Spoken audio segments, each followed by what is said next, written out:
5h12. L'océan Pacifique. La mer est calme, d'un calme presque contre nature. Une immobilité trompeuse recouvre l'étendue sombre des eaux, comme si l'océan lui-même retenait son souffle. Un groupe de combat de la marine américaine avance régulièrement à travers les eaux ouvertes. Le porte-avions domine la formation, massif, maîtrisé, silencieux. Son immense pont d'envol s'étire sur l'eau comme une piste d'atterrissage flottante, tandis que les destroyers d'escorte maintiennent un espacement précis le long du périmètre extérieur. Derrière le porte-avions, un croiseur à missiles guidés suit légèrement en retrait, surveillant le secteur arrière. Loin au-dessus de l'horizon, un aéronef de détection aéroportée décrit une orbite lente et disciplinée, son radar balayant des centaines de milles nautiques d'eau ouverte. Tout semble routinier. Tout semble sous contrôle. Personne ne se doute encore que, 100 mètres plus bas, dans les ténèbres glacées de l'abysse, quelque chose se déplace. La salle de sonar est baignée d'une lumière bleutée. Les écrans clignotent doucement, projetant des ombres mouvantes sur les visages concentrés des techniciens. Le bourdonnement continu des équipements électroniques se mêle au souffle climatisé de la ventilation. C'est un environnement familier, presque monotone. Jusqu'à ce que le technicien sonar marque une pause. Il ajuste son casque. Un rythme métallique très faible lui parvient, doux, lent, mécanique. Au départ, le son se fond dans le bruit de fond interminable de l'océan.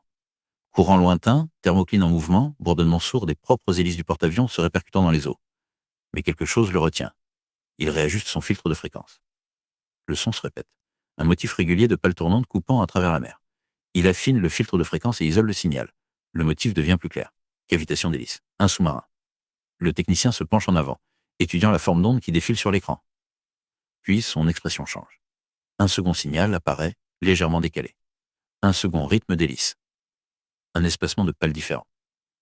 Une signature acoustique différente. 2 sous-marins. La salle se fait silencieuse. Le technicien effectue un nouveau balayage du spectre acoustique. Une troisième signature émerge des ténèbres sous la surface de l'océan. 3 contacts distincts. 3 sous-marins se déplaçant lentement sous le groupe de combat. Le superviseur sonar s'approche. Il pose une main ferme sur l'épaule du technicien. Répétez la classification. Le technicien vérifie la bibliothèque acoustique. Nombre de pales, taux de rotation des hélices, résonance de coque. L'ordinateur commence à faire correspondre les données au profil de sous-marins connus. Des secondes passent. Puis la classification apparaît sur l'écran. Des sous-marins diesel-électriques iraniens, 3 d'entre eux, et ils se trouvent déjà à l'intérieur de l'écran défensif extérieur. Au-dessus d'eux, le porte-avions continue d'avancer à vitesse constante, totalement inconscient que 3 chasseurs silencieux ont déjà glissé sous le périmètre protecteur du groupe de combat. Dans la salle d'information de combat du porte-avions, le rapport sonar arrive comme une onde de choc. 3 icônes rouges apparaissent soudainement sous la formation bleue sur le tableau tactique. Distance proche. Très proche. Le commandant du groupe de combat étudie l'écran attentivement. Il connaît les règles de cet océan.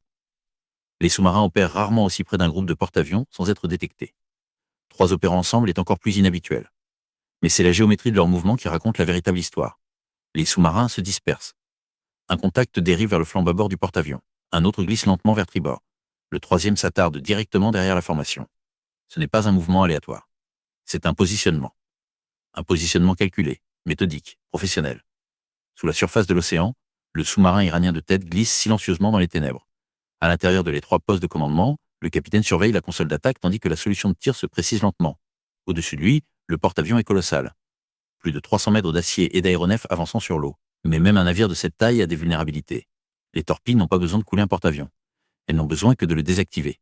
Le capitaine étudie l'indicateur de portée. Plus proche. Plus proche. Encore. De retour dans la salle de sonar du porte-avions, le technicien remarque immédiatement le changement. Les 3 contacts de sous-marins ne dérivent plus. Ils se déplacent délibérément, réduisant la distance, et l'espacement entre eux s'élargit. Le superviseur sonar regarde la carte tactique et comprend instantanément. Il forme un triangle, la formation classique d'embuscade sous-marine, conçue pour piéger une grande cible depuis plusieurs angles simultanément. Le superviseur tend la main vers la ligne de communication. Passerelle, sonar, contact de sous-marins multiples confirmés. 3 sous-marins hostiles manœuvrant à l'intérieur du périmètre. Sur la passerelle, l'officier de quart se raidit. À quelle distance? À portée de tir. Les mots restent en suspens dans l'air un bref instant. Puis l'ordre tombe. Branle-bas de combat. À travers le porte-avions, l'alarme éclate. Une tonalité électronique aiguë résonne à travers les couloirs d'acier et les hangars d'avions. Les membres d'équipage se déplacent instantanément. Les écoutilles claquent. Les systèmes d'armes s'alimentent. Dans tout le groupe de combat, les navires d'escorte accélèrent vers des positions défensives. Les rotors d'hélicoptères commencent à tourner sur les ponts des destroyers.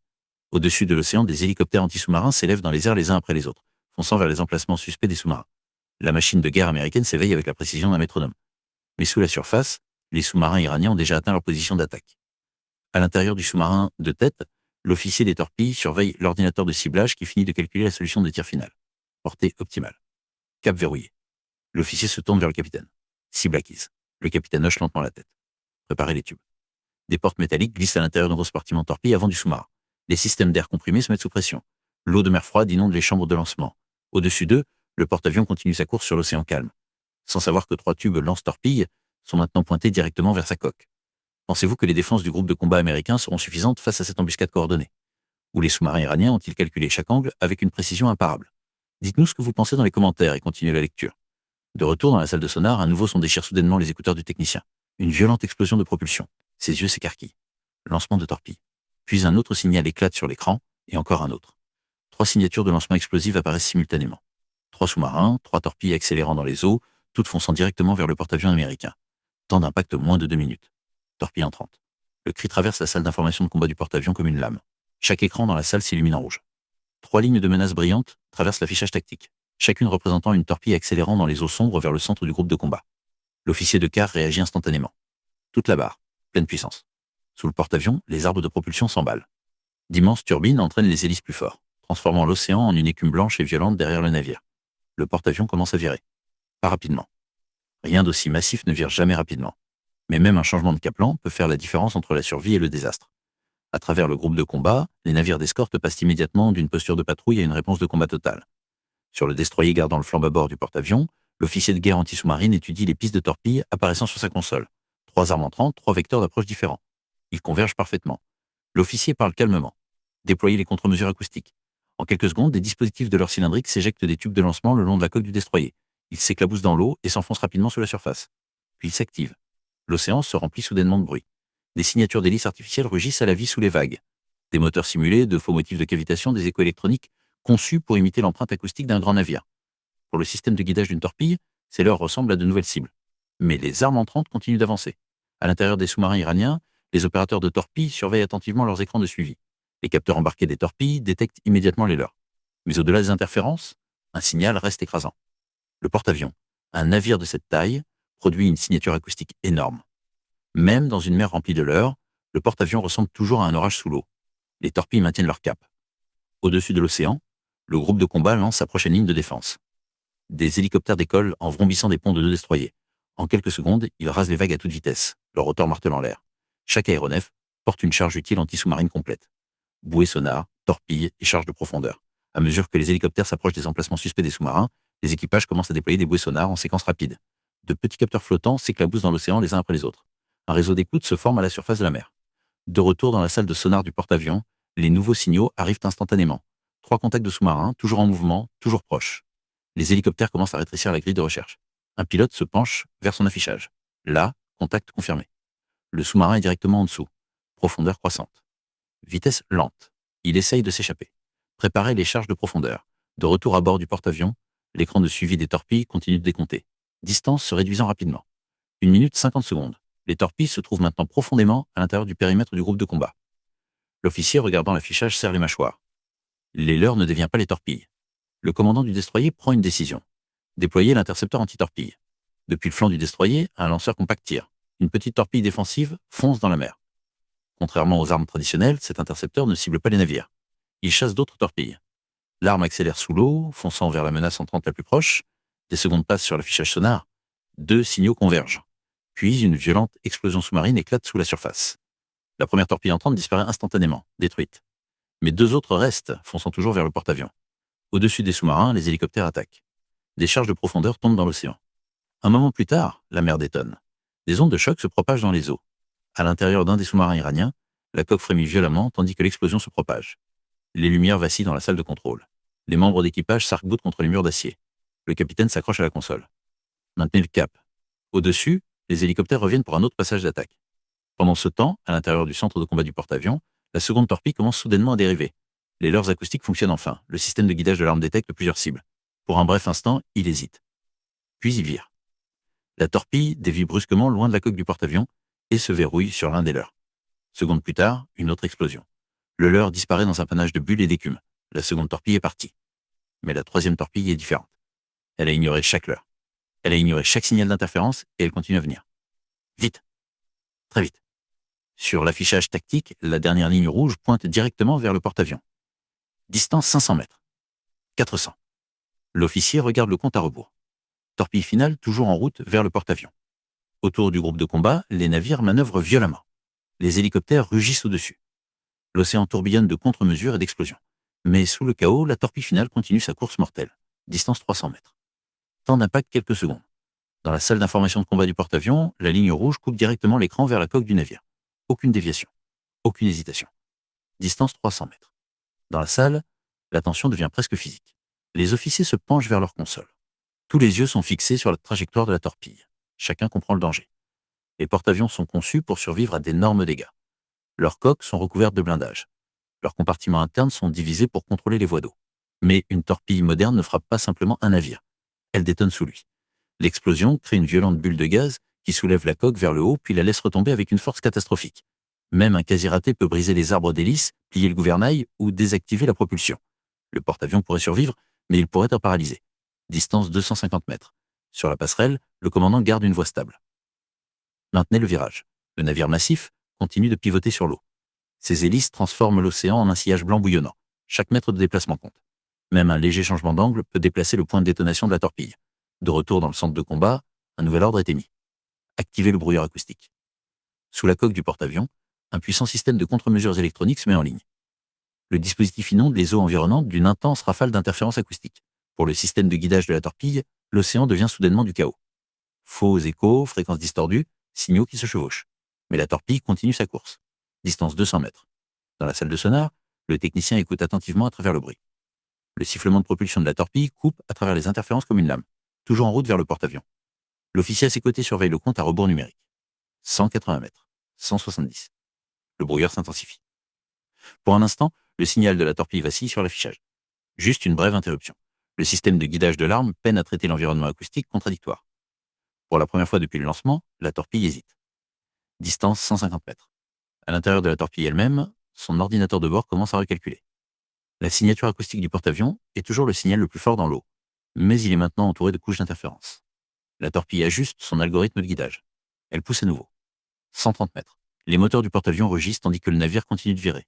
Les hélicoptères tournent en cercle au-dessus comme des prédateurs observant l'océan. Les destroyers réduisent la distance, fonçant pour protéger le flanc du porte-avions. Mais aucun d'eux ne peut atteindre la torpille à temps. 100 mètres.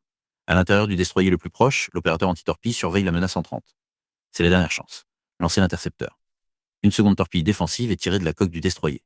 L'arme plonge dans la mer et accélère immédiatement son petit système de propulsion hurlant à travers l'eau. Maintenant, deux engins se précipitent l'un vers l'autre sous la surface. La torpille entrante continue vers le porte-avions. L'intercepteur chasse la torpille. La distance entre eux se réduit rapidement. 80 mètres du porte-avions. 70. 60. À l'intérieur du centre de combat, l'écran sonar montre deux signaux à grande vitesse en train de converger. La salle retient son souffle. 50 mètres. 40. 30. Puis une violente explosion sous-marine déchire l'océan. L'onde de choc frappe les eaux avec une force immense. Au-dessus de la surface, la mer jaillit en une colonne imposante d'écume et de gouttelettes. À l'intérieur du porte-avions, la coque frémit du lointain blast. Pendant plusieurs secondes, tous les écrans sonars se remplissent de parasites. Le bruit blanc inonde les systèmes. Personne ne parle. Puis les interférences se dissipent. La piste de la torpille est partie. L'intercepteur l'a détruite. Le porte-avions survit. Mais la bataille sous la surface est loin d'être terminée. Car l'écran sonar montre toujours 3 contacts. 3 sous-marins iraniens se déplacent toujours sous le groupe de combat. Et maintenant, le groupe de combat sait exactement où il se trouve. À travers l'affichage tactique, le commandant étudie les positions des sous-marins. La phase défensive est terminée. Maintenant commence la chasse. Le moment où la torpille finale disparaît de l'affichage tactique, l'atmosphère à l'intérieur du groupe de combat change instantanément. À l'intérieur du centre d'information de combat du porte-avions, le commandant étudie l'écran sonar. 3 contacts sous-marins restent sous la surface de l'océan. Leurs positions ne sont plus incertaines. L'attaque les a trahis. Chaque lancement de torpille laisse une trace. Des ondes de pression, des signatures acoustiques, des perturbations dans les eaux que les opérateurs sonars entraînés peuvent suivre. Maintenant, les sous-marins sont exposés. L'ordre est simple. Engagez les sous-marins hostiles. À travers le groupe de combat, les systèmes de guerre anti-sous-marine passent à la poursuite totale. Au-dessus de l'océan, les hélicoptères déjà en train de tourner dans la zone descendent plus bas vers la surface. Leur système sonar trempant commence à balayer l'eau directement sous eux. Un long câble descend du ventre d'un hélicoptère. Au bout de celui-ci, un puissant émetteur sonar s'enfonce dans l'océan. Le pilote maintient la position. Secondes plus tard, l'opérateur sonar l'entend. Un écho métallique clair. Coque de sous-marin. Portée proche. Très proche. Le pilote parle dans la radio. Contact confirmé. Sous-marin cap 210. L'hélicoptère prépare immédiatement son arme. Une torpille légère anti-sous-marine tombe de l'aéronef et s'éclaboussant dans l'océan. En quelques secondes, l'arme s'active. Le sonar embarqué de la torpille commence à fouiller les eaux. Sous la surface, le sous-marin iranien l'entend. À l'intérieur du poste de commandement, l'opérateur sonar se raidit. Un nouveau son résonne à travers la coque, une impulsion à haute fréquence. Puis le sifflement inimitable d'un système de propulsion de torpille. Le capitaine réagit instantanément. Manœuvre d'évasion. Le sous-marin s'incline brusquement, tandis que l'équipage tente de plonger plus profondément. Mais les sous-marins diesel électriques ont des limitations. Ils sont extrêmement silencieux, mais ils ne sont pas rapides. La torpille entrante se verrouille sur la signature acoustique du sous-marin. Elle réduit la distance rapidement. Secondes plus tard, une massive explosion sous-marine déchire l'océan. Au-dessus de la surface, l'eau jaillit dans un violent panache d'écume et de bulles. Les écrans sonars à bord du groupe de combat se mettent à jour. Le premier contact de sous-marin disparaît. Détruit. Mais deux autres restent. L'un des sous-marins restants tente de s'échapper du périmètre du groupe de combat. Il vire brusquement vers le sud, augmentant la vitesse. À l'intérieur du sous-marin, le capitaine espère que la confusion de la bataille créera une fenêtre d'évasion étroite. Mais le groupe de combat est déjà en train de fermer le piège. Un destroyer à missile guidé accélère vers la route d'évasion du sous-marin. Son réseau sonar se verrouille sur la cible presque immédiatement. Le commandant du destroyer donne l'ordre. Lancez torpille. Une puissante arme anti-sous-marine est tirée du navire et plonge dans l'océan. La torpille commence à chasser. À l'intérieur du sous-marin iranien, l'opérateur sonar l'entend en quelques secondes. Une autre arme entrante. Le capitaine déploie des contre-mesures. Des leurres acoustiques conçues pour attirer la torpille loin, mais l'arme du destroyer utilise un guidage avancé. Elle analyse l'environnement acoustique, ignorant les leurres. La torpille se verrouille sur la vraie cible. Il n'y a nulle part où fuir. Instant plus tard, une seconde détonation violente secoue l'océan. Sur l'affichage tactique du groupe de combat, le second contact de sous-marin s'évanouit. 2 sous-marins détruits. Un reste. Le dernier sous-marin iranien plonge rapidement vers les fonds. Son capitaine ordonne de couper tous les moteurs. Le navire devient silencieux, complètement immobile. Sur les affichages sonars, le sous-marin disparaît presque. L'équipage espère que le fond océanique les cachera. Pendant plusieurs minutes, les eaux redeviennent silencieuses. Les hélicoptères tournent en cercle au-dessus, balayant la mer. Les opérateurs sonars cherchent le moindre son. Puis, un équipage d'hélicoptères remarque quelque chose. Une légère perturbation. Du métal qui se déplace. Une trace acoustique à peine détectable. Le pilote se penche en avant. Contact possible Cap 090. Une autre bouée sonare tombe dans l'eau. Secondes plus tard, le signal devient clair. Le sous-marin est toujours là. Essayant de rester caché, mais il a été trouvé. L'équipage de l'hélicoptère prépare son arme finale. Une torpille tombe dans la mer. Sous la surface, elle s'active instantanément. L'arme balaye les fonds marins avec le sonar actif. Le sous-marin caché apparaît clairement dans ses capteurs. Il n'y a aucune issue. Secondes plus tard, l'océan jaillit une dernière fois. Une massive explosion sous-marine traverse le fond marin. Le troisième contact de sous-marin disparaît de tous les écrans sonars. 3 sous-marins ont attaqué. Maintenant, les 3 ont disparu. Pendant plusieurs secondes après l'explosion finale, l'océan devient étrangement silencieux. La colonne d'eau imposante s'effondre dans la mer. L'écume se répand à la surface, là où la dernière détonation s'est produite, se dissolvant lentement dans les eaux bleues sombres. À l'intérieur du centre d'information de combat du porte-avions, chaque opérateur sonar surveille attentivement ses écrans. Les affichages se mettent à jour. Un contact de sous-marin disparaît. Puis une autre confirmation arrive. Aucun bruit de propulsion, aucune résonance de coque, aucun mouvement sous la surface. Le troisième sous-marin a disparu. À travers l'affichage tactique du groupe de combat, les icônes rouges qui étaient apparues plus tôt ne sont plus là. Seuls les symboles bleus restent. Le commandant étudie attentivement l'écran avant de parler. Maintenez le balayage sonar. Personne ne se détend encore. Le combat sous-marin se termine rarement instantanément. Les sous-marins sont conçus pour disparaître dans les profondeurs de l'océan. Et les commandants expérimentés savent que le silence ne signifie pas toujours la sécurité. Les hélicoptères continuent de tourner au-dessus de l'océan. Leurs rotors tranchent dans l'air tandis que les équipages déploient des bouées sonars supplémentaires dans l'eau. Une par une, les petits capteurs flottants s'éclaboussent, élargissant le réseau d'écoute autour du groupe de combat. L'océan devient une grille d'oreilles électronique. À l'intérieur de la salle sonar à bord du porte-avions, les techniciens surveillent les flux de données entrants. Chaque bouée transmet des informations acoustiques au navire. Les opérateurs écoutent tout ce qui est inhabituel. Des minutes passent. Rien n'apparaît. Aucune hélice, aucune cavitation, aucun mouvement. Seulement l'écho lointain des propres moteurs du groupe de combat se répercutant dans les eaux. Sur la passerelle du porte-avions, le commandant étudie la mer calme s'étendant jusqu'à l'horizon. Il y a quelques minutes à peine, 3 torpilles avaient fendu cette même eau. 3 armes capables de paralyser le plus grand navire de guerre jamais construit. Maintenant, l'océan semble de nouveau paisible, mais tous à bord du porte-avions savent à quel point le moment avait été critique. En dessous du pont, les équipes de contrôle des avaries effectuent des vérifications rapides des systèmes. Les arbres de propulsion restent stables. La réponse du gouvernail est normale. L'intégrité de la coque n'est pas compromise. Le porte-avions n'a subi aucun dommage. Autour du navire massif, les destroyers d'escorte reviennent progressivement à leur position défensive. Le croiseur reprend sa position derrière le porte-avions. Les hélicoptères commencent à revenir sur leur pont les uns après les autres, atterrissant avec soin, tandis que les équipages de vol les guident en place. Sur l'affichage tactique à l'intérieur du centre de combat, la formation du groupe de combat se stabilise lentement, mais la recherche sonar continue. 15 minutes passent, puis 20. Toujours rien. Finalement, le superviseur sonar retire son casque et se tourne vers le commandant. Aucun contact supplémentaire détecté. Le commandant hoche la tête une seule fois. Sécurisé de la menace immédiate. À travers le porte-avions, l'intensité qui avait saisi l'équipage commence à se relâcher légèrement, mais les leçons de l'attaque restent claires. L'ensemble de l'engagement a duré moins de 10 minutes. Du premier lancement de torpilles à la destruction finale du sous-marin, la bataille s'est déroulée à une vitesse terrifiante. Chaque système du groupe de combat avait été mis à l'épreuve. Les opérateurs sonars ont détecté la menace. Les destroyers ont déployé des contre-mesures. Les hélicoptères ont chassé sous la surface. Les intercepteurs ont détruit les torpilles entrantes. Couche par couche, les défenses du groupe de combat avaient fonctionné exactement comme prévu. Sans hésitation. Sans délai. De retour dans la salle sonar, le technicien fait défiler les données acoustiques enregistrées de l'engagement. 3 signatures de lancement, 3 pistes de torpilles, 3 contacts de sous-marins, tout disparu maintenant. À l'extérieur du navire, le porte-avions continue d'avancer sur l'océan ouvert. Sa massive coque trace régulièrement son chemin dans les eaux, laissant un long sillage blanc s'étirer derrière lui. De loin, le groupe de combat semble de nouveau calme, ordonné, inchangé. Mais sous la surface de la mer, les restes de 3 sous-marins reposent maintenant sur le fond océanique. Leur embuscade n'a duré que quelques minutes. Le groupe de combat a survécu sans qu'un seul navire ne soit endommagé. Et le porte-avions, cible principale de toute l'attaque, n'a même jamais ralenti. Selon vous, après ce coup dévastateur, l'Iran va-t-il rester discret et encaisser la défaite, ou prépare-t-il en silence une frappe de représailles encore plus dévastatrice? Partagez votre analyse dans les commentaires. Abonnez-vous et activez les notifications, car le prochain dossier classifié sera déverrouillé dans notre prochaine vidéo.